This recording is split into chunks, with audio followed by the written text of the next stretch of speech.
എല്ലാവരുടെയും പഠനമൊക്കെ എങ്ങനെയുണ്ട്? ഓക്കെ, അപ്പൊ നന്നായിട്ട് പോകുന്നുണ്ടോ? എല്ലാവരും പഠിക്കുന്നുണ്ടോ? പോർഷൻസ് ഒക്കെ കുറച്ച് പേരൊക്കെ ഡൗട്ട്സ് ചോദിക്കുന്നുള്ളൂ, ബാക്കിയുള്ളവരെല്ലാം കണ്ടു കഴിഞ്ഞോ ക്ലാസ്സുകളൊക്കെ? ഓക്കെ, അപ്പം നമ്മുടെ ഫൈനൽ എക്സാമിന് വേണ്ടിയിട്ട് എല്ലാവരും പ്രിപ്പയർ ചെയ്തിട്ടുണ്ടല്ലോ അല്ലേ? ഓക്കെ, അപ്പൊ ജനറൽ പേപ്പറിന്റെ എത്ര ലൈവ് കഴിഞ്ഞു? ജനറൽ പേപ്പറിന്റെ ഒരു ലൈവാണ് കഴിഞ്ഞിട്ടുള്ളൂ, റിവിഷൻ തുടങ്ങിയ പിന്നെ. ഓക്കെ, നമുക്ക് സമയം കിട്ടുന്നത് പോലെ ഈ ഒരു പോർഷന്റെ ഒരു ലൈവ് നാളെയും കൂടി നടത്താം. പിന്നെ ഒരു 2 ലൈവും കൂടി എനിക്ക് വേണമായിരുന്നു, കുറച്ച് ക്വസ്റ്റ്യൻസും കൂടി നമുക്കൊന്ന് ഡിസ്കസ് ചെയ്യണം. അപ്പോൾ ഇതേപോലെ തന്നെ ഒരു എക്സാം നമുക്ക് ലൈവായിട്ടൊരു എക്സാം കണ്ടക്ട് ചെയ്യണമെന്നൊക്കെ പ്ലാനിങ് ഉണ്ട്. അപ്പം പറ്റുമെങ്കിൽ നമുക്കത് നടത്താം. ഓക്കെ, അപ്പോൾ എല്ലാവരും നന്നായിട്ട് അതിനകത്ത് പങ്കെടുക്കാൻ ശ്രമിക്കുക കേട്ടോ. സോ ഞാൻ ലാസ്റ്റ് ക്ലാസ്സിൽ തന്നിട്ടുള്ള ക്വസ്റ്റ്യൻ എന്ന് പറയുന്ന ഒരു PDF നിന്ന് തന്നിട്ടുള്ളത്, അത് നമ്മുടെ സ്ഥിരമായിട്ട് ഈ അക്കൗണ്ടിങ് എക്സാമുകൾക്ക് വരുന്ന ഒരു ടെക്സ്റ്റിൽ നിന്നും സെലക്ട് ചെയ്തിട്ടുള്ള കുറച്ച് ക്വസ്റ്റ്യൻസ് ആയിരുന്നു. അപ്പോൾ നിങ്ങളുടെ കയ്യിലില്ലേ ഡേറ്റീവിന്റെ ക്വസ്റ്റ്യൻസ്? നിങ്ങളുടെ കയ്യിലില്ലേ? ഉണ്ട് മിസ്സേ. ഓക്കെ, അപ്പൊ നിങ്ങൾക്ക് എല്ലാവർക്കും അറിയാവുന്ന കുറെ കാര്യങ്ങൾ തന്നെയാണ്. അപ്പൊ നോക്കിക്കേ, അക്കൗണ്ടിങ്ങിന്റെ ഡെഫിനിഷൻ ആണ്. അപ്പൊ ചില എക്സാമിനൊക്കെ നമുക്ക് അക്കൗണ്ടിങ് കാര്യങ്ങൾ പ്രതീക്ഷിക്കാം. അപ്പോൾ അക്കൗണ്ടിങ്ങിന്റെ ഡെഫിനിഷൻ നിങ്ങൾക്ക് എല്ലാവർക്കും അറിയാം. അക്കൗണ്ടിങ് എന്ന് പറയുന്നത് നമുക്ക് എല്ലാവർക്കും അറിയാവുന്ന ഒരു ബേസിക് ഡെഫിനിഷൻ ആണ്. Is an art of recording, classifying and summarising of money transactions and events of financial character and interpreting result thereof എന്നുള്ളത് അല്ലേ. അപ്പൊ ഇവിടെ തന്നിട്ടുള്ള ആ ലിങ്ക് ബ്ലാങ്കിനകത്ത് കറക്റ്റ് ആൻസർ ഏതാ വരുന്നത്? ആർട്ട്. ഓക്കെ, അപ്പൊ നിങ്ങൾക്ക് അത് സ്കോർ ചെയ്യാൻ പറ്റിയിട്ടുണ്ടാവുമല്ലോ അല്ലേ? ഓക്കെ, അടുത്തൊരു ക്വസ്റ്റ്യൻ എന്ന് പറയുന്നത് net result of business operation is reflected in. ഒരു ബിസിനസിന്റെ നെറ്റ് റിസൾട്ട് എന്ന് പറയുന്നത് എന്താണ്? ഫിനാൻഷ്യൽ പൊസിഷൻ ആണോ അതോ പ്രോഫിറ്റ് ആണോ? പ്രോഫിറ്റ്. അതെ, അതായത് വെരി ഗുഡ്. നെറ്റ് റിസൾട്ട് എന്ന് പറയുമ്പോൾ അവിടെ എക്സ്പെൻസും ഇൻകവും തമ്മിലുള്ള ഒരു ഡിഫറൻസ് അല്ലെങ്കിൽ നെറ്റ് ബാലൻസ് ആണ് വരുന്നത് അല്ലെ. അപ്പൊ ആ നെറ്റ് ബാലൻസ് എന്ന് പറയുന്നത് പ്രോഫിറ്റ് ആകാം അല്ലെങ്കിൽ ലോസ് ആകാം അല്ലെ. സോ അടുത്തൊരു ക്വസ്റ്റ്യൻ ആണ്, which of the account statement which of the following account statement shows the financial position? Financial position എന്ന് പറയുമ്പോൾ എന്താ വരുന്നത്? ബാലൻസ് ഷീറ്റ് ആണ് അല്ലേ. അപ്പോ നമുക്ക് ബാലൻസ് ഷീറ്റിന് എത്ര പാർട്ടാണുള്ളത്? ഇൻകം സ്റ്റേറ്റ്മെന്റും ഉണ്ട്, പൊസിഷൻ സ്റ്റേറ്റ്മെന്റും ഉണ്ട്. ഈ ഇൻകം സ്റ്റേറ്റ്മെന്റ് എന്ന് പറയുമ്പോൾ അതിൽ ഉൾപ്പെടുന്ന എന്തൊക്കെയാണ്? Trading and profit and loss account. Position statement എന്ന് പറയുമ്പോൾ അതിനകത്ത് ഉൾപ്പെടുന്ന എന്താണ്? അത് ബാലൻസ് ഷീറ്റ് ആണ്.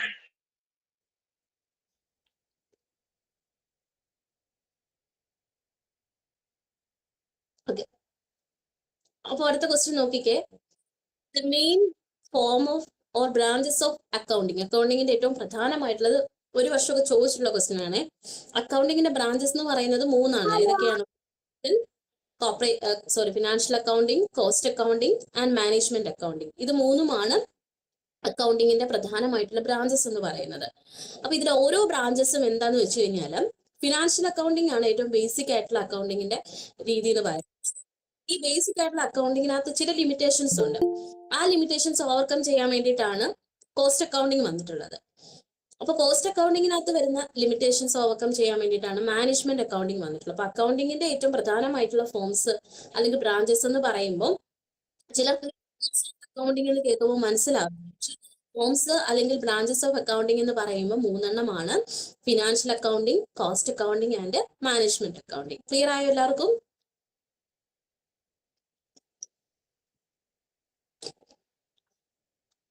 ഓക്കെ, അടുത്തൊരു ക്വസ്റ്റ്യനും അക്കൗണ്ടിങ്ങിന്റെ ബേസിക് ആയിട്ടുള്ള ഒരു കാര്യമാണ്. AICPA എന്ന് പറയുന്നത് അറിയാമോ? American institute of certified public accountants. എല്ലാവരും പഠിച്ചിട്ടുള്ള ബേസിക് ഡെഫിനിഷൻ അതിന്റെയാണ്. അപ്പൊ AICPAയുടെ ഡെഫിനിഷൻ ആണ് ഈ കൊടുത്തിട്ടുള്ളത് കേട്ടോ. സോ അടുത്തൊരു ക്വസ്റ്റ്യൻ ആണ്, according to which of the following concept asset purchase to be recorded actual amount paid? ഏത് കോൺസെപ്റ്റ് ആണ്? Cost concept. എല്ലാവർക്കും ആൻസർ കിട്ടിയായിരുന്നോ? കോസ്റ്റ് കോൺസെപ്റ്റ് കിട്ടിയായിരുന്നു മിസ്സേ. കോസ്റ്റ് കോൺസെപ്റ്റിന്റെ മറ്റൊരു പേരെന്താണ്?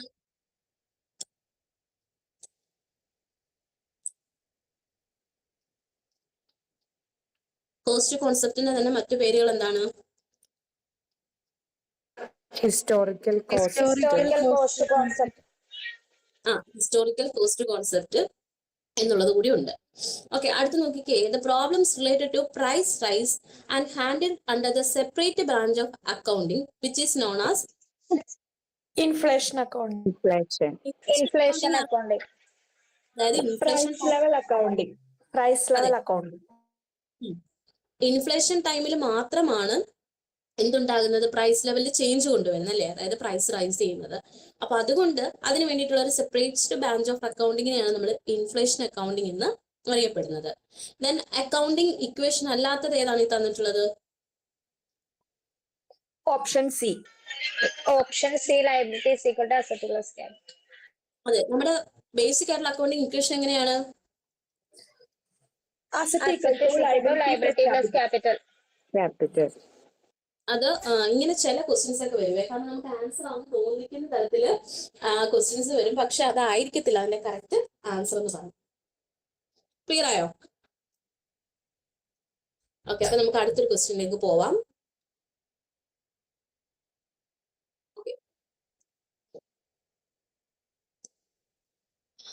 അപ്പൊ നോക്കിക്കേ, ഞാൻ അതിന് മുമ്പ് ഒരു സജഷൻ ചോദിക്കട്ടെ. നിങ്ങൾക്ക് മോർണിംഗ് ഒക്കെ ലൈവ് സെഷൻ കണ്ടക്ട് ചെയ്യുന്നതിൽ ബുദ്ധിമുട്ടുണ്ടോ?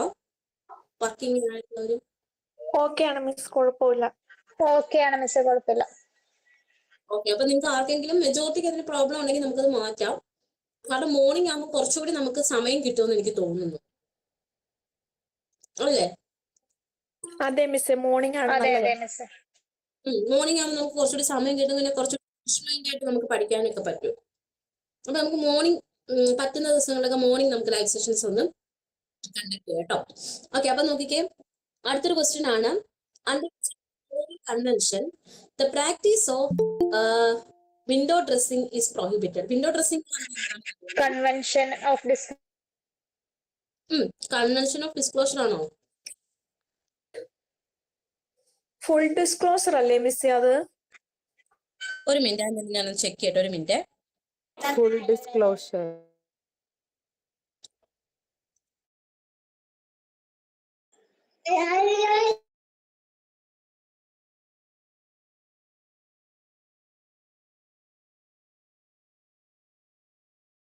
ഫുൾ ഡിസ്ക്ലോസർ മിസ് ആൻസർ ചെയ്ത് വെച്ചേ.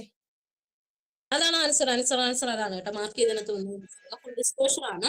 അപ്പൊ എന്താ വിൻഡോ ഡ്രസ്സിംഗ് എന്ന് പറയുന്നത് അറിയാമോ? Showing more than what is actually have. അതെ, അതായത് ഫിനാൻഷ്യൽ ഇൻഫർമേഷൻസിനെ എന്ത് ചെയ്യുന്നുണ്ട്, മാനിപ്പുലേറ്റ് ചെയ്യുന്നതാണ് എന്തെന്ന് പറയുന്നത് ഈ ഒരു വിൻഡോ ഡ്രസ്സിംഗ് എന്ന് പറയുന്നത്. അതായത് ആക്ച്വലി ആയിട്ടുള്ള ഒരു ഫിനാൻഷ്യൽ പിക്ചർ ആയിരിക്കത്തില്ല, അതിനെ മിസ്ലീഡ് ചെയ്തുകൊണ്ട് നടത്തുന്ന ഒരു അൺഎത്തിക്കൽ ആയിട്ടുള്ള രീതിയാണ്. അപ്പൊ നമ്മുടെ കൺവെൻഷൻ ഓഫ് ഡിസ്ക്ലോഷറിനെയാണ് അത് പ്രോഹിബിറ്റ് ചെയ്യുന്നത് കേട്ടോ. ഓക്കെ, ഇനി കണ്ടിജന്റ് ലയബിലിറ്റീസ് എന്തിന്റെ അടിസ്ഥാനത്തിലാണ് കാണിക്കുന്നത്? Full disclosure. ഡിസ്ക്ലോഷർ കോൺസെപ്റ്റിന്റെ അടിസ്ഥാനത്തിലാണ് നമ്മൾ കണ്ടിജന്റ് ലയബിലിറ്റീസ് കാണിക്കുന്നത്. അപ്പൊ എന്താ കണ്ടിജന്റ് ലയബിലിറ്റീസ് എന്ന് പറയുന്നത്? ലയബിലിറ്റി ദാറ്റ് മേ ബിക്കം ഫ്യൂച്ചറിൽ Clear ആണോ? ലയബിലിറ്റി ആകാൻ സാധ്യതയുള്ളവ. അതായത് ഭാവിയിൽ ലയബിലിറ്റി അല്ലാതെ നമുക്ക് എന്തെങ്കിലും ഒരു അൺസർട്ടൈൻ ഈവൻസ് ഉണ്ടാകാൻ സാധ്യതയുള്ളവയാണ് നമ്മൾ എന്തെന്ന് പറയുന്നത്, കണ്ടിജന്റ് ലയബിലിറ്റീസ് എന്ന് പറയുന്നത്. അതായത് ഫ്യൂച്ചറിൽ ഉണ്ടാകാതിരിക്കാം, അങ്ങനെ സാധ്യതയുള്ളതിനെയാണ് നമ്മൾ കണ്ടിജന്റ് ലയബിലിറ്റീസ് എന്ന് പറയുന്നത്. ഉദാഹരണം പറയാമോ കണ്ടിജന്റ് ലയബിലിറ്റീസിന്? കോൺട്രാക്ട് അണ്ടർ ഗ്യാരണ്ടി, കോൺട്രാക്ടറിന്റെ ഗ്യാരണ്ടി ഉണ്ട്, അതുപോലെ തന്നെ partly paid up shares, partly പേടിച്ച്, അതേപോലെ തന്നെ ഔട്ട്സ്റ്റാൻഡിങ് ഡെറ്റ്സ്, ഇതെല്ലാം തന്നെ കണ്ടിജന്റ് ലയബിലിറ്റീസിന് ഉദാഹരണമാണ് കേട്ടോ. ഓക്കെ, അടുത്ത ക്വസ്റ്റ്യൻ നോക്കിക്കേ. ഓണേഴ്സ് ഇക്വിറ്റി എന്ന് പറയുന്നത് എന്താണ്? total liability. അപ്പൊ ഓണേഴ്സ് ഇക്വിറ്റി എന്ന് പറയുന്നത് ക്യാപിറ്റലിന്റെ മറ്റൊരു പേരാണ് ഓണേഴ്സ് ഇക്വിറ്റി എന്ന് പറയുന്നത്. ഓക്കെ, ട്രേഡിംഗ് ഓൺ ഇക്വിറ്റി എന്ന് പറയുന്നത് എന്താണ്? Financial lever ഡെപ്റ്റിലെ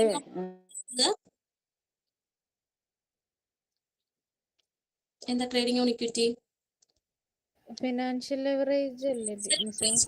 trading on equity എന്ന് പറയുന്നത് Portion of debt in capital structure. കേൾക്കാൻ പറ്റുന്നുണ്ടോ നിങ്ങൾക്ക്? മിസ് ഇടയ്ക്ക് വോയിസ് ബ്രേക്ക് ആവുന്നുണ്ട്. ഇപ്പൊ കേൾക്കാമോ? ഇപ്പൊ ഓക്കെയാണ്, പറഞ്ഞു തുടങ്ങുമ്പോ ഇടയ്ക്ക് പോകുന്നുണ്ട്. അപ്പൊ നോക്കിക്കേ, trading on equity, owners equity എന്ന് പറയുന്നത് ക്യാപിറ്റൽ ആണ്. Trading on equity capital structure. Capital സെക്ഷനകത്ത് എന്താണ്? ഫിനാൻഷ്യൽ ലിവറേജിനെയാണ് നമ്മൾ കേട്ടോ. ട്രേഡിംഗ് ഓൺ ഇക്വിറ്റി നമ്മൾ ഫിനാൻഷ്യൽ മാനേജ്മെന്റിൽ വളരെ വിശദമായി. ഓക്കെ, ഇനി അക്കൗണ്ടിങ് ഇക്വേഷന്റെ അടിസ്ഥാനത്തിലാണ് നമ്മൾ അസറ്റ്, ലയബിലിറ്റീസ് ഇതെല്ലാം തന്നെ റെക്കോർഡ് ചെയ്യപ്പെടുന്നത്. ഈ അസറ്റും ലയബിലിറ്റീസും അക്കൗണ്ടിങ് ഇക്വേഷനും ഒക്കെ ഉൾപ്പെടുന്ന ഏത് കോൺസെപ്റ്റിലാണ്? Dual aspects concept. Dual aspect. കോൺസെപ്റ്റിലാണ്. കാരണം ഏതൊരു ട്രാൻസാക്ഷനും രണ്ട് ആസ്പെക്ട് ഉണ്ട്, ഡെബിറ്റ് ആൻഡ് ക്രെഡിറ്റ് ആസ്പെക്ട് അല്ലെ. ഇപ്പൊ അസറ്റിന് ഡെബിറ്റ് എങ്കിൽ ലയബിലിറ്റീസിന് എന്താണ്? ക്രെഡിറ്റ് ആണ്. അപ്പം ഈ ഫണ്ടമെന്റൽ അക്കൗണ്ടിങ് ഇക്വേഷൻ എന്തിന്റെ അടിസ്ഥാനത്തിലാണ് ഡിറൈവ് ചെയ്ത് വന്നിട്ടുള്ളത്? ഡ്യുവൽ ആസ്പെക്ട് കോൺസെപ്റ്റിന്റെ അടിസ്ഥാനത്തിലാണ് കേട്ടോ. ഇങ്ങനെയുള്ള ക്വസ്റ്റ്യൻസ് നമുക്ക് 100% പ്രതീക്ഷിക്കും. ഇപ്പോഴത്തെ ഒരു എക്സാമിന്റെ രീതി അനുസരിച്ച് എല്ലാവരും ഈ ബേസിക് ആയിട്ടുള്ള കാര്യങ്ങളൊക്കെ പഠിക്കാതെ അങ്ങ് വിടും. പക്ഷെ കറക്റ്റ് എക്സാമിന് ഈ ബേസിക് ആയിട്ടുള്ള കാര്യങ്ങളായിരിക്കും ചോദിച്ചു വരുന്നത് കേട്ടോ. ഓക്കെ, ഇനി നമുക്ക്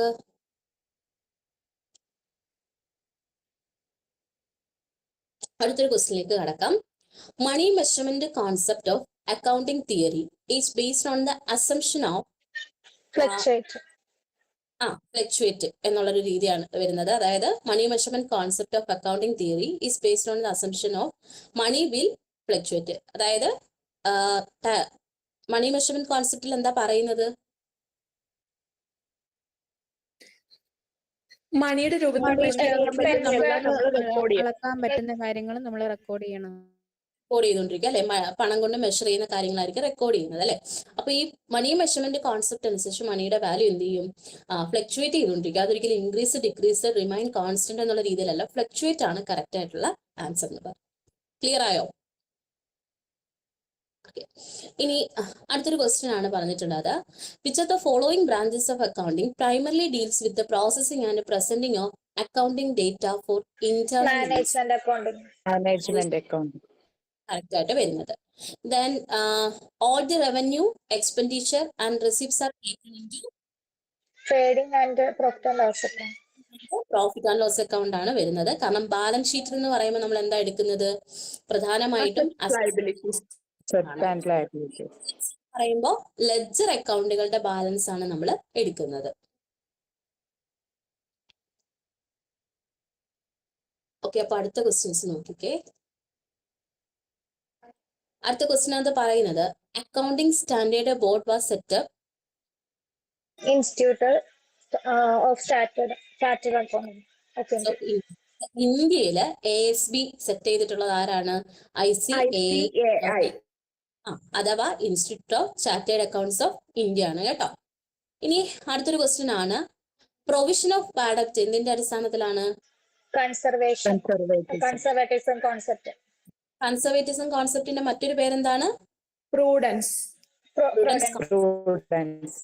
അത് മറക്കരുത് കേട്ടോ. കാരണം ഈ ഒരു രീതിയിൽ നമുക്ക് ക്വസ്റ്റ്യൻസ് പ്രതീക്ഷിക്കാവുന്നതാണ്. എല്ലാത്തിന്റെയും അനന്തരനെയും കൂടി അറിഞ്ഞിരിക്കുക. ഇനി അടുത്തൊരു ക്വസ്റ്റ്യൻ മുൻ വർഷങ്ങൾ എപ്പോഴും ക്വസ്റ്റ്യൻ ആണ്. അതും എത്രത്തോളം പ്രാധാന്യം ഉണ്ടെന്ന് അറിയില്ല, പക്ഷെ എങ്ങാനും കയറി വന്നാലോ, അതുകൊണ്ടാണ് അതും കൂടി ഉൾപ്പെടുത്തിയിട്ടുള്ളത്. Bookkeeping is a science and art correctly books of account business transfer of money worth is word of R N. കാർട്ടന്റെ വാക്കുകളാണ് ഈ കുറിച്ച് പറഞ്ഞിട്ടുള്ളത് കേട്ടോ. ഇത് കിട്ടിയില്ലായിരുന്നു മിസ്സേ. ഇത് ആർ.എൻ. കാർട്ടർ ആണ് കേട്ടോ. എല്ലാവരും ഒന്ന് മാർക്ക് ചെയ്ത് വെച്ചേ. കാരണം എപ്പോഴെങ്കിലും നമുക്ക് ഉപകാരപ്പെട്ടല്ലോ. ഈ ഒരു എക്സാമിനല്ല, നമ്മൾ എന്തായാലും ഈ ഒരു ലിസ്റ്റിൽ നിങ്ങൾ എന്തായാലും ഉൾപ്പെടുമായിരിക്കാം. എങ്കിൽ പോലും നമുക്ക് എപ്പോഴെങ്കിലും ഇനി ഒരു ആവശ്യങ്ങൾക്ക് ഉപകരിച്ചാൽ, അപ്പൊ ആർ.എൻ. കാർട്ടർ ആണ് അതിന്റെ കറക്റ്റ് ആയിട്ടുള്ള ആൻസർ എന്ന് പറയുന്നത് കേട്ടോ.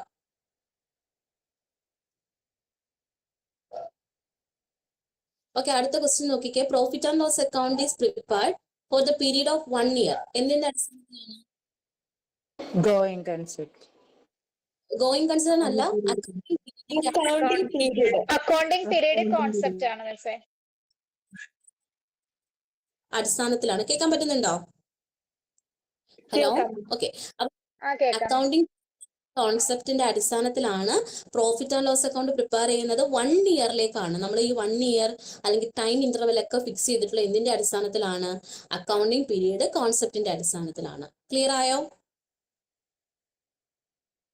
ഗോയിങ് കൺസേൺ എന്ന് പറയുമ്പോൾ എന്താണ്, ബിസിനസ് ഒരു ലോങ് പീരീഡിലേക്ക് തുടരും എന്നുള്ള രീതിയിലാണ് അല്ലെ.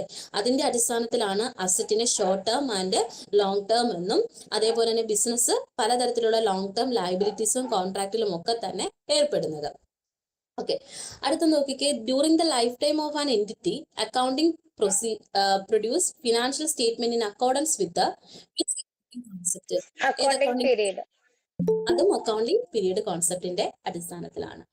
ഓക്കെ, ഇനി അടുത്തൊരു ക്വസ്റ്റ്യൻ ആണ്. When the information about two different enterprise have been prepared and presented similar manner of the information exhibit the characteristics of.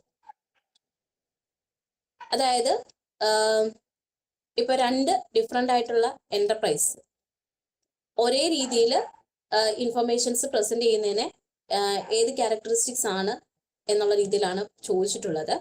അതിനകത്ത് തന്നിട്ടുള്ള ഓപ്ഷൻസ് ഒന്നും അല്ല അതിന്റെ കറക്റ്റ് ആയിട്ടുള്ള ഇത്. അത് ഞാൻ കുറച്ചുകൂടി ഡീറ്റെയിൽ ആയിട്ട് ക്ലിയർ ചെയ്ത് ഗ്രൂപ്പിൽ ഇട്ടേക്കാം കേട്ടോ. ഓക്കെ, അപ്പൊ അടുത്തൊരു ക്വസ്റ്റ്യൻ നോക്കിക്കേ. A concept that business enterprise will not solve or liquidated near or future. നമ്മളിപ്പോ പറഞ്ഞതേ ഉള്ളൂ. Going concern ആണ്. Going concern.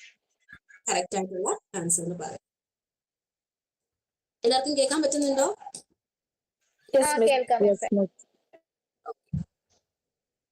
സോ ഇനി നമുക്ക് അടുത്ത ക്വസ്റ്റ്യനിലേക്ക് പോവാം.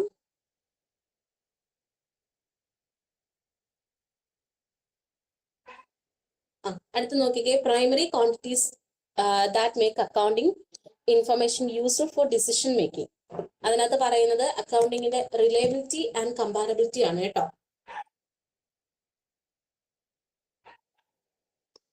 ഇതൊക്കെ ആൻസർ കിട്ടിയായിരുന്നു നിങ്ങൾക്ക്? കിട്ടിയായിരുന്നു മിസ്സേ. ദെൻ അടുത്തൊരു ക്വസ്റ്റ്യൻ പറഞ്ഞിട്ടുള്ളത് മോഡിഫൈങ് പ്രിൻസിപ്പിൾസ് പ്രധാനമായിട്ടും ഉപയോഗിക്കുന്നത് എന്തിനാ? അതായത് there are mainly used to incorporate dash in accounting conventions. Accounting കൺവെൻഷൻസിന് കുറച്ച് ഫ്ലെക്സിബിലിറ്റി കൊണ്ടുവരാൻ വേണ്ടിയിട്ടാണ് നമ്മൾ മോഡിഫൈങ് പ്രിൻസിപ്പിൾസ് ഉപയോഗിക്കുന്നത് കേട്ടോ. അതൊക്കെ മോഡിഫൈങ് പ്രിൻസിപ്പിൾസ് എന്ന് വെച്ചാൽ എന്താ ഇവിടെ ഉദ്ദേശിക്കുന്നേ?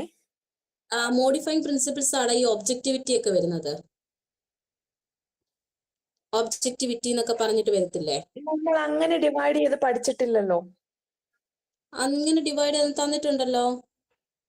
മെറ്റീരിയാലിറ്റി അങ്ങനെയൊക്കെ പറഞ്ഞു വരത്തില്ലേ? മെറ്റീരിയാലിറ്റി കോൺസെപ്റ്റ് എന്നൊക്കെ പറയുന്നത് മോഡിഫൈങ് പ്രിൻസിപ്പിൾസിനകത്ത് വരുന്നതാണ് കേട്ടോ. അങ്ങനെ ഡിവൈഡ് ചെയ്ത് തന്നിട്ടില്ല മിസ്. ആണല്ലേ, ഞാൻ നോക്കട്ടെ, ഞാൻ ചെക്ക് ചെയ്തിട്ട് പറയാം കേട്ടോ. മോഡിഫൈങ് പ്രിൻസിപ്പിൾ എന്ന് പറയുമ്പോൾ അക്കൗണ്ടിങ് പ്രിൻസിപ്പിൾസിനെ തന്നെ നമ്മൾ പലതരത്തിലുണ്ട്. അക്കൗണ്ടിങ് കൺവെൻഷൻസ് അതേപോലെ തന്നെ മോഡിഫൈങ് പ്രിൻസിപ്പിൾസ് എന്നുള്ള രീതിയിൽ വരുന്നുണ്ട്. അപ്പൊ മോഡിഫൈങ് പ്രിൻസിപ്പിൾസ് എന്ന് പറയുന്നത് ഇത് ജസ്റ്റ് ഒരു എന്താ, അത് നമ്മൾ ഓൾറെഡി പഠിക്കുന്ന അത്രയും അക്കൗണ്ടിങ് പ്രിൻസിപ്പിൾസ് അല്ലെങ്കിൽ കോൺസെപ്റ്റ്സ് തന്നെയാണ്. അതിന് ജസ്റ്റ് ഒന്ന് തരം തിരിച്ചു കൊടുത്തു എന്നേ ഉള്ളൂ. ഞാൻ തരാം കേട്ടോ, അത് പറഞ്ഞുതരാം. അത് മോഡിഫൈങ് പ്രിൻസിപ്പിൾസ് എന്തൊക്കെയാണെന്നുള്ളത് പറഞ്ഞുതരാം കേട്ടോ. അതുപോലെ ഞാൻ വേറൊരു ക്വസ്റ്റിനെ കണ്ടതാട്ടോ മിസ്സേ, ഫണ്ടമെന്റൽ പ്രിൻസിപ്പിൾസ് ഏതൊക്കെയാന്ന് ചോദിച്ചിട്ട്. അപ്പൊ ഈ പ്രിൻസിപ്പിൾസിനെ തന്നെ ഇങ്ങനെ പലതായിട്ട് തിരിക്കുന്നുണ്ടല്ലേ? തിരിക്കുന്നുണ്ടല്ലേ? അത് കിട്ടിയിട്ടല്ലേ? അത് ആ ക്ലാസിഫിക്കേഷൻ തന്നിട്ടില്ല കേട്ടോ. ഓക്കെ, അത് ഞാൻ തരാം കേട്ടോ. ഫണ്ടമെന്റൽ പ്രിൻസിപ്പിൾസ് മോഡിഫൈങ് പ്രിൻസിപ്പിൾസ് എന്നുള്ള രീതിയിൽ തരംതിരിച്ച് നോട്ട് ഞാൻ ഗ്രൂപ്പിൽ ഇട്ടേക്കാം. ഓക്കെ. അപ്പൊ നോക്കിക്കേ, അത് ഫ്ലെക്സിബിലിറ്റി ആണ് അതിന്റെ കറക്റ്റ് ആയിട്ടുള്ള ആൻസർ ആയിട്ട് വരുന്നത്. പിന്നെ അക്കൗണ്ടിങ് സ്റ്റാൻഡേർഡ്സിന്റെ ഇന്ത്യൻ അക്കൗണ്ടിങ് സ്റ്റാൻഡേർഡ്സിന്റെ ഓരോന്നും എക്സ്പ്ലെയിൻ ചെയ്തിട്ടുള്ള നമ്മുടെ സെറ്റിന് ഒരു ക്ലാസ് ഉണ്ട്. ഞാൻ അതിപ്പോ നിങ്ങൾക്ക് അപ്ലോഡ് ചെയ്യാം. അത് കഴിഞ്ഞിട്ട് ഇന്റർനാഷണൽ അക്കൗണ്ടിങ് ഓരോന്നും എന്താണെന്നുള്ളത് എക്സ്പ്ലെയിൻ ചെയ്തുകൊണ്ടുള്ള ഒരു ക്ലാസ് തരാം. അപ്പൊ സെറ്റിന്റെ ക്ലാസ് നിങ്ങളൊന്ന് കണ്ടു നോക്കിയിട്ട് അതുപോലെ ജസ്റ്റ് പറഞ്ഞു പോയാൽ മതിയോ എന്ന് നിങ്ങൾ ചെക്ക് ചെയ്തിട്ട് പറയണം. അതല്ല ഇനി കുറച്ചുകൂടി എക്സ്പ്ലനേഷൻസ് ആവശ്യമാണെങ്കിൽ അതുകൂടി ഒന്ന് പറയണം കേട്ടോ. ഞാൻ ഏതെങ്കിലും ബാച്ചിൽ അത് ആഡ് ചെയ്തിട്ടുണ്ടോ? ഇതുവരെ ചെയ്തിട്ടില്ലല്ലേ? അപ്പൊ ഞാൻ അത് ആ ഒരു ക്ലാസ് അപ്ലോഡ് ചെയ്ത് തരാം കേട്ടോ. അത് നമ്മൾ സെറ്റിന് കൊടുത്തതാണ്. പക്ഷെ അത്യാവശ്യം ഓരോ അക്കൗണ്ടിങ് ഞാൻ തന്നെ എടുത്ത ക്ലാസ് ആണ്. ഇന്ത്യൻ അക്കൗണ്ടിങ് സ്റ്റാൻഡേർഡ് മാത്രമാണ് എക്സ്പ്ലെയിൻ ചെയ്ത് പോയിട്ടുള്ളത്. അപ്പൊ ഞാൻ തരാം കേട്ടോ. ഓക്കെ, അടുത്ത നോക്കിക്കേ. The norms and guidelines framed by professional bodies consisting chartered account is called accounting standard ആണ് കറക്റ്റ് ആൻസർ ആയിട്ട് വരുന്നത്. ഓക്കെ, അടുത്തൊരു ക്വസ്റ്റ്യൻ നോക്കിക്കേ. Recording of transaction against stationery purchase is shown by firm as expense through remain to be an asset. What principles of accounting allows to you do so? Materiality. A. Option A. Option A ആണ് correct ആയിട്ട് വരുന്നത്. Okay, അടുത്തൊരു question ആണ്. The rules and guide lines used in preparing accounting reports is called. Generally accepted Gap. accounting principles. Gap. Option D. അതെ, correct ആണ്. Then already suspend ചെയ്തിട്ടുള്ള ഒരു accounting standard ആണെങ്കിൽ പോലും അക്കൗണ്ടിംഗ് സ്റ്റാൻഡേർഡ് 6 ഇപ്പോഴും എല്ലാ എക്സാമിനും ചോദിക്കാറുണ്ട്. ഏതാണ് അതുമായി ബന്ധപ്പെട്ട് വരുന്നത്? Depreciation. അതേപോലെ തന്നെ അക്കൗണ്ടിംഗ് സ്റ്റാൻഡേർഡ് 10. എന്താണ് അക്കൗണ്ടിംഗ് സ്റ്റാൻഡേർഡ് 10 എന്ന് പറയുന്നത്? ഫിക്സ്ഡ് അസറ്റ് ആണ്. ആക്ച്വലി അതൊക്കെ സസ്പെൻഡ് ചെയ്തിട്ടുള്ളതാണെങ്കിൽ പോലും സ്റ്റിൽ എക്സാമിന് ഈ ഒരു കാര്യം കയറി വരാറുണ്ട്. സെറ്റിനും വരാറുണ്ട്, എല്ലാ എക്സാമിനും വരാറുണ്ട്. ഓക്കെ, അടുത്തൊരു ക്വസ്റ്റ്യൻ നോക്കിക്കേ. The principle require the same accounting method should be used from one accounting period to next. ഏതാണത് പറയുന്നത്? Consistency. Option A. ഓക്കെ, അടുത്തൊരു ക്വസ്റ്റ്യൻ ആണ്. അക്കൗണ്ടിംഗ് പ്രിൻസിപ്പിൾസ് ആ പ്രധാനമായിട്ടും ബേസ് ചെയ്തിട്ടുള്ളത് പ്രാക്ടിക്കബിലിറ്റി ആണ് കേട്ടോ. Then next question. Normally asset are recorded at cost price. എന്തുകൊണ്ടാണെന്ന് വെച്ച് കഴിഞ്ഞാല് assets can be realised at the time of winding. അപ്പൊ വൈൻഡിങ് സമയത്ത് മാത്രമാണ് അതിനെ റീവാല്യൂ ചെയ്യപ്പെടുന്നത്. ഹിസ്റ്റോറിക്കൽ കോസ്റ്റ് കോൺസെപ്റ്റ് വരുന്നുണ്ട്, അതേപോലെ തന്നെ ഗോയിങ് കൺസേൺ കോൺസെപ്റ്റ് വരുന്നുണ്ട്. അപ്പൊ ഇതെല്ലാം തന്നെ ആൻസർ ആയിട്ട് വരും. അപ്പൊ ഓൾ ഓഫ് ദീസ് ആണ് കറക്റ്റ് ആയിട്ട് ഉള്ള ആൻസർ എന്ന് പറയുന്നത്. ക്ലിയർ ആയോ? ഓക്കെ, അടുത്തൊരു ക്വസ്റ്റ്യൻ ആണ്. Which of the following concept is determining the net income from business? All costs which are applicable to the revenue of period should be charged against the revenue. Matching concept ആണോ sir? Matching ആണ്. നമ്മൾ തയ്യാറാക്കുന്ന profit and loss account എന്തിന്റെ അടിസ്ഥാനത്തിലാണ്? Matching കോൺസെപ്റ്റിന്റെ അടിസ്ഥാനത്തിലാണ്. അതായത് എല്ലാ വർഷത്തെ റവന്യൂ എന്തിന് ഈക്വൽ മാച്ചിങ് ആയിരിക്കണം, ആ വർഷത്തെ എക്സ്പെൻസിനെ മാച്ച് ചെയ്യുന്ന തരത്തിലായിരിക്കണം. അതേപോലെ തന്നെ റിപ്പീറ്റ് ആയിട്ട് വരുന്നൊരു കാര്യമാണ് സ്റ്റോക്കിന്റെ വാല്യുവേഷൻ. അതായത് എപ്പോഴും ഇൻവെന്ററി അല്ലെങ്കിൽ സ്റ്റോക്കിന്റെ വാല്യുവേഷൻ എന്ന് പറയുന്നത് it's A lower cost or net reliable value എന്നുള്ളത് കേട്ടോ. അതായത് ലോവർ കോസ്റ്റിലായിരിക്കും എപ്പോഴും അത് വാല്യൂ ചെയ്യപ്പെടുന്നത്. കൺസർവേറ്റിസം കോൺസെപ്റ്റിന്റെ അടിസ്ഥാനത്തിലാണ് ഇത് വരുന്നത്. ഓക്കെ, അടുത്തൊരു ക്വസ്റ്റ്യൻ നോക്കിക്കേ. X limited follow the written down value method of depreciating machinery year after year due to. അതായത് എല്ലാ വർഷവും Consistency. വരുന്നത്. ഓക്കെ, അടുത്ത് നോക്കിക്കേ. The convention of conservatism taken into account of, അതായത് all possible. Option C. All prospective losses. അതെ. Then IFRS എന്തിന്റെ അടിസ്ഥാനത്തിലാണ് ബേസ് ചെയ്തിട്ടുള്ളത്? ഫെയർ വാല്യൂവിന്റെ അടിസ്ഥാനത്തിലാണ് കേട്ടോ. IFRS based on fair value. Then ഈ തന്നിട്ടുള്ളതിൽ എന്താണ് കറക്റ്റ്? ഇൻകം എന്ന് പറയുന്നത് റവന്യൂ മൈനസ് എക്സ്പെൻസ്. ഇൻകം എന്ന് പറയുന്നത് അടുത്തൊരു പ്രോബ്ലം ആണ്. ആക്ച്വലി നിങ്ങൾക്ക് അത് വരുന്നില്ല, ആ ഒരു കാര്യം നിങ്ങൾ നോക്കണ്ട, ജസ്റ്റ് തന്നുവെന്നേ ഉള്ളൂ. ഓക്കെ, ദെൻ ഈ തന്നിട്ടുള്ളത് നമ്മുടെ സിലബസിനകത്ത് ഉൾപ്പെടുത്തിയിട്ടില്ല. COGS എന്ന് പറയുന്നത് എന്താണ്? കോസ്റ്റ് ഓഫ് ഗുഡ്സ് സോൾഡ് ആണോ സർ? ഗുഡ് സോൾഡ് ആണ്. അപ്പൊ കോസ്റ്റ് ഓഫ് ഗുഡ് സോൾഡ് അതേപോലെ ഡയറക്റ്റ് എക്സ്പെൻസും ലോസസും എല്ലാം ഉൾപ്പെടുന്ന എവിടെയാണ്? ട്രേഡിംഗ് ആണ്. ട്രേഡിംഗ് അക്കൗണ്ട് ആണ് അല്ലെ. സോ ഫിനാൻഷ്യൽ സ്റ്റേറ്റ്മെന്റ് എന്ന് പറയുന്നത് എന്തിന്റെ ഫിനാൻഷ്യൽ സ്റ്റേറ്റ്മെന്റ് എന്ന് പറയുമ്പോൾ is dash or R referred as A period statement എന്താണ്? ബാലൻസ് ഷീറ്റ് ആണ്. കേൾക്കാൻ പറ്റുന്നുണ്ടോ? ഹലോ, കട്ടായി പോയി മിസ്സേ. ഇപ്പൊ Okay, പറയാം മിസ്സേ. ഒരു ഡൗട്ട് ചോദിച്ചോട്ടെ മിസ്സേ? ഈ പീരിയഡ് സ്റ്റേറ്റ്മെന്റ് എന്ന് പറയുമ്പോൾ പ്രോഫിറ്റ് ആൻഡ് ലോസ് അക്കൗണ്ട് അല്ലേ മിസ്സേ വരുന്നത്? അതല്ലേ നമ്മൾ 1 ഇയർ പീരീഡിന്റെ കൺസെപ്റ്റില്? ബാലൻസ് ഷീറ്റ് എന്ന് വെച്ചാൽ ഒരു പർട്ടിക്കുലർ ഡേറ്റിലെ അല്ലേ? സ്റ്റേറ്റ്മെന്റ് ഞാൻ ചെക്ക് ചെയ്യട്ടെ, ഒരു മിനിറ്റ്. മിസ്സേ എനിക്ക് അത് ബോത്താണ് കിട്ടിയത്, എയും ബിയും. എയും ബിയും. ഒരു മിനിറ്റ്, അതൊന്ന് അവിടെ ഇട്ടേക്ക്. ഞാനൊന്ന് ചെക്ക് ചെയ്തിട്ട് ഒന്നുകൂടി ചെക്ക് ചെയ്തിട്ട് പറയാം കേട്ടോ. പീരീഡ് സ്റ്റേറ്റ്മെന്റിന്റെ കേസ് കാരണം നമ്മുടെ ഏരിയ അല്ലാത്തതുകൊണ്ട് അത് കൂടുതൽ റെഫർ ചെയ്തില്ല. കാരണം നമുക്ക് trading profit and loss account എന്നുള്ള രീതിയിൽ പ്രത്യേകിച്ച് പഠിക്കാനൊന്നും ഇല്ലല്ലോ. ജസ്റ്റ് ഇതിനകത്ത് ക്വസ്റ്റ്യൻ വന്ന കൂട്ടത്തിൽ ഗ്രോസ് ഓപ്പറേറ്റിംഗ് പ്രോഫിറ്റ് ട്രേഡിംഗിലാണ് കാണിക്കണേ. നെറ്റ് ആണ് വരുമ്പോ പ്രോഫിറ്റ് ആൻഡ് ലോസ് അക്കൗണ്ടിൽ വരിക. എന്താണ് ക്ലിയർ ആയില്ല? ഹലോ ഹലോ ഹലോ മിസ് കേക്കുണ്ടോ? കേക്കാം പറഞ്ഞോടാ. ലോസ് ആണ് ട്രേഡിംഗ് കാണിക്കുക, നെറ്റ് വരുമ്പോഴാണ് പി ആൻഡ് എല്ലിൽ കാണിക്കുന്നത്. ഇതിൽ നെറ്റ് പറഞ്ഞതിന് ഗ്രോസ് ഓപ്പറേറ്റിംഗ് റിസൾട്ട് ആണ്. എവിടെ പറഞ്ഞത്? ക്ലിയർ ആയി. ഓ, ഇതിനകത്ത് ഗ്രോസ് ഓപ്പറേറ്റിംഗ് പ്രോഫിറ്റ് എവിടെയാണ് നമ്മൾ കാണിക്കുന്നത്? ട്രേഡിംഗ് അക്കൗണ്ടിലല്ലേ കാണിക്കുന്നത്? അതാ പറഞ്ഞേ, ഗ്രോസ് ഓപ്പറേറ്റിംഗ് പ്രോഫിറ്റ് ട്രേഡിംഗില് നെറ്റ് വരുമ്പോഴാണ് പി അതെ, ആൻഡ് എല്ലിൽ കാണിക്കുക. അപ്പൊ കറക്റ്റ് ട്രേഡിംഗ് ആണല്ലോ കൊടുത്തേക്കുന്നത്. ട്രേഡിംഗ് ആണ് ആൻസർ ഇതിന്റെ. 200 trading account, cost of goods ഉള്ള ട്രേഡിംഗ് ആണ്. അത് കഴിഞ്ഞ് അടുത്ത ക്വസ്റ്റ്യൻ ആയിരുന്നു വന്നത്. അടുത്ത ക്വസ്റ്റ്യൻ ആണ് സംശയം വന്നത്. എനിക്ക് കിട്ടിയത് ബോത്ത് എയും ബി ആണെന്ന് പറഞ്ഞു. മറ്റേത് ട്രേഡിംഗ് അക്കൗണ്ട് ആണ് കറക്റ്റ് വന്നത്. ഗ്രോസ് ഓപ്പറേറ്റിംഗ് പ്രോഫിറ്റ് ട്രേഡിംഗ് അക്കൗണ്ടിലും നെറ്റ് വരുമ്പോൾ പ്രോഫിറ്റ് ആൻഡ് ലോസ് അക്കൗണ്ടിലും കാണിക്കും. അത് കഴിഞ്ഞുള്ള ക്വസ്റ്റ്യൻ എന്ന് പറയുന്നതാണ് നമുക്കൊരു കൺഫ്യൂസിങ് ആയിട്ടുള്ളത്. അത് ചെക്ക് ചെയ്തിട്ട് ഞാൻ പറയാം. അത് ആക്ച്വലി നമ്മൾ ബോത്ത് എ ആൻഡ് ബി ആണ്. ചെയ്തിട്ട് എന്തെങ്കിലും എക്സ്പ്ലനേഷൻ ഉണ്ടെങ്കിൽ ഞാൻ അതോട് ചേർത്ത് പറയാമേ. ഓക്കെ, അടുത്തൊരു ക്വസ്റ്റ്യൻ നോക്കിക്കേ. So the financial statement of an organization is drafted using the financial statement തയ്യാറാക്കാൻ വേണ്ടി ഏറ്റവും കൂടുതൽ ഉപയോഗിക്കുന്നത് ലെഡ്ജർ ബാലൻസുകളാണ് കേട്ടോ. ലെഡ്ജർ ബാലൻസുകളാണ്, കാരണം ട്രാൻസാക്ഷൻസും ഈവൻസും ഒക്കെ നമ്മൾ റെക്കോർഡ് ചെയ്യുന്നത് അക്കൗണ്ടിങ്ങിന്റെ പ്രൈമറി ബുക്സ് അക്കൗണ്ടുകളായിട്ടുള്ള ജേർണലും ലെഡ്ജറിലുമാണ്. ഈ ലെഡ്ജർ ബാലൻസുകളാണ് നമ്മൾ ഫിനാൻഷ്യൽ സ്റ്റേറ്റ്മെന്റ് തയ്യാറാക്കാനായിട്ട് ഉപയോഗിക്കുന്നത്. ഇനി വോയേജ് അക്കൗണ്ട് എന്ന് പറയുന്നത് എന്താണ്? നോമിനൽ അക്കൗണ്ട് ആണ്. എന്ന് പറയുന്നത് നോമിനൽ അക്കൗണ്ട് ആണ്. അഡ്രസ് കമ്മീഷൻ എന്തിന്റെ അടിസ്ഥാനത്തിലാണ് കാൽക്കുലേറ്റ് ചെയ്യുന്നത്? ഫ്രൈറ്റിന്റെ option A.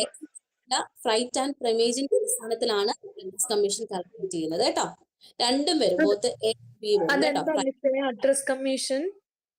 Address commission voyage അക്കൗണ്ടിനകത്ത് നമ്മൾ പറയുന്നുണ്ടല്ലോ. മിസ് അത് നോട്ടിലുണ്ട്, നമ്മുടെ നോട്ടിലുണ്ട് പറയുന്നുണ്ട്. അഡ്രസ് കമ്മീഷനകത്ത് ഫ്ലൈറ്റ് മാത്രം പറയാനുള്ളൂ, ഓപ്ഷൻ എ എന്ന് തോന്നുന്നത്. ഫ്രൈറ്റ് ഇല്ല പറയുന്നുണ്ട്, കറക്റ്റ് ആയിട്ട് പറയുന്നുണ്ട് മിസ്. ഫ്രൈറ്റും പ്രിമേജും ഉണ്ടെന്ന് പറയുന്നുണ്ട് നോട്ടില്. ഉണ്ടല്ലേ? ഓക്കെ. അതെ, ഓക്കെ. അടുത്ത് നോക്കിക്കേ, ലൈറ്റ് ഹൗസ് ചാർജ് എന്ന് പറയുന്നത് എന്ത് ചെയ്യും വോയേജ് അക്കൗണ്ടില്? ലൈറ്റ് ഹൗസ് എക്സ്പെൻസ് ആണ്, ഡെബിറ്റ് ചെയ്യാം. എക്സ്പെൻസ് ആയതുകൊണ്ട് അതിനെല്ലാം നമ്മൾ എന്ത് ചെയ്യും? ഡെബിറ്റ് ചെയ്യപ്പെടും അല്ലെ. അടുത്തത് dash are the charges paid for loading and unloading of cargo. എന്താണ്? അടുത്ത് നോക്കിക്കേ, if a voyage is not complete at the end of accounting, അതിനെന്താ നമ്മൾ അറിയപ്പെടുന്നത്? വോയേജ് ഇൻ പ്രോഗ്രസ് അല്ലെങ്കിൽ ഇൻകംപ്ലീറ്റ് വോയേജ് എന്ന് അറിയപ്പെടുന്നുണ്ട്. ഓക്കെ, അപ്പൊ നോക്കിക്കേ, ഇതിനകത്ത് പറയുന്നുണ്ട് fully on journey and half of the journey completed, the expense given only completed portion of the return journey, then the voyage in progress carried on is taken for dash of total expense. അപ്പൊ നോക്കിക്കേ, ഇവിടെ തന്നിട്ടുള്ളത് ഒരു fully onward journey complete ചെയ്തിട്ടുണ്ട്. തിരികെയുള്ള ഒരു journey എന്താണ്? അത് half മാത്രമാണ് കംപ്ലീറ്റ് ചെയ്തിട്ടുള്ളത്. ദെൻ ഇതിൽ തന്നിട്ടുള്ള എക്സ്പെൻസ് എന്ന് പറയുന്നത് ആ എൻറ്റയർ ജേർണിയുടെ, അതായത് ഓൺവേർഡും അതേപോലെ തന്നെ തിരിച്ചു വരുന്നതിന്റെയും എല്ലാം കൂടി ചേർത്തിട്ടുള്ള എക്സ്പെൻസ് ആണ് കൊടുത്തിട്ടുള്ളത്. പക്ഷെ ഇവിടെ വോയേജ് ഇൻ പ്രോഗ്രസിനകത്ത് നമ്മൾ കംപ്ലീറ്റ് ആയിട്ടുള്ള വോയേജിന്റെ മാത്രമാണ് ക്യാരി ഡൗൺ ചെയ്യേണ്ടത്. അങ്ങനെയാണെങ്കിൽ എത്രത്തോളം എടുക്കും? 1/3 ആണ് വരുന്നത് കേട്ടോ. ക്ലിയർ ആയോ?